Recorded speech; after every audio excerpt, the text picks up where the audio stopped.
Good evening from Colorado, ladies and gentlemen. Tonight I would like to review a book that I've recently started reading, and that book is by an infamous author by the name of Aleister Crowley.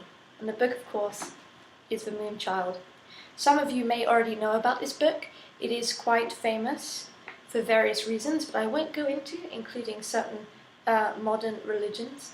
And yeah, of course I knew about this book, and I'd heard about the story, but I'd never actually taken the time to read it. So just recently I did take it upon myself to start reading it, and I will tell you what, this is without a doubt the best novel that I have ever read in my life. Now, Crowley didn't write too many fictional novels. He wrote a lot of books, including things like The Book of Lies, but they weren't fictional. So of all of them, this is the most famous. I will read the excerpt on the back to you so that you understand a little bit more about it. Aleister Crowley, a prolific writer, wrote only a few novels in his lifetime, just as I was saying. Moonchild is his most famous. First published in 1917, Moonchild appeals to the new generation of readers who recognize Crowley as one of the most unique thinkers of his era. The book deals with the endless battle between the forces of light and the forces of darkness. A young girl is drawn into the magical war between two men and is forced to choose between them. As the story unfolds, the reader is taken for an incredible series of magical intrigues involving the Black Lodge. Now, the Black Lodge is the sort of enemy force in this book.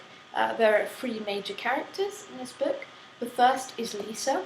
She is a young British aristocrat, which is, I think, for me, why this book appealed to me. I relate to the character a lot. She's a bored British aristocrat, and she finds the occult and magic thrilling, and so she gets drawn into this world of adventure between two men. The first is Simon If. Simon If is a much older, he's more of a Taoist, very wise gentleman, and he is the master. And then his apprentice, Cyril Grey, who she is in love with, he's a bit of a wild card. He is a very rambunctious magician, and he enjoys magical practices and rituals. So they're both very interesting characters, the two men. And then you've got Lisa, who is this girl who's swept away into this world. And I think personally it's a very romantic book, and just the way in which it's written is very appealing. I think especially for female readers, I would say you might enjoy this book. I will read you an excerpt from this book so that perhaps you can understand what I'm talking about with the language. I would say this book is for the more intelligent, the more academically inclined reader.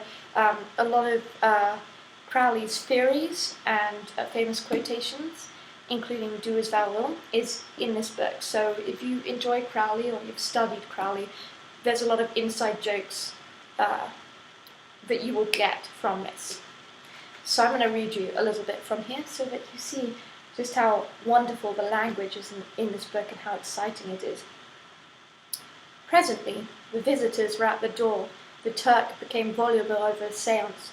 "Wonderful," he cried, "one of the most remarkable that I was ever present at." "So glad, Pasha," replied Grey, with his hand on the door. "One can't pick a winner every time at this game, can one?" Lisa Lagertha saw that somehow the courteous phrase cut like the whip of a whalebone. She turned as the door closed. To her surprise, she saw Simon If had sunk onto the divan, and he was wiping the sweat from his brows. Behind her, her lover took a great breath as one who comes out of deep water. And then she realized she had been present not at a seance, but at a battle. She became conscious of the strain upon herself, and she broke into a flood of tears. Cyril Grey, with a pale smile, was bending upon her face, kissing away the drops as they issued, and beneath her his strong arm bore her whole weight without a tremor. Chapter: Lunch, after all, and a luminous account of the fourth dimension. "I confess to hunger," said Simon If, after a few moments. Cyril kissed Lisa on the mouth and walked her with his armour still circling her behind her to the sideboard. "You are a hostess here now, you know," he said quite simply.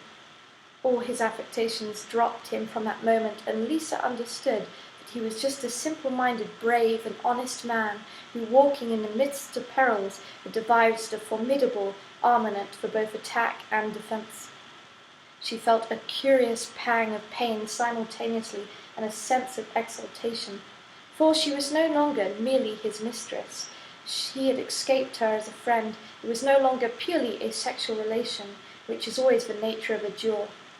He might cease to love her in a crude, savage sense, but he would always be a pal, just as if she were a man, and here was the pang. Was he sure to return the mood that her whole body and soul were even at that moment crying out for? So yes, really sexy book, very exciting. If you're into magic or the occult, I would highly recommend it. So I hope this has been at least interesting for you. I'm hoping to do more book reviews. They will probably be esoteric in nature, but I hope that you will enjoy them. Take care, guys. Bye!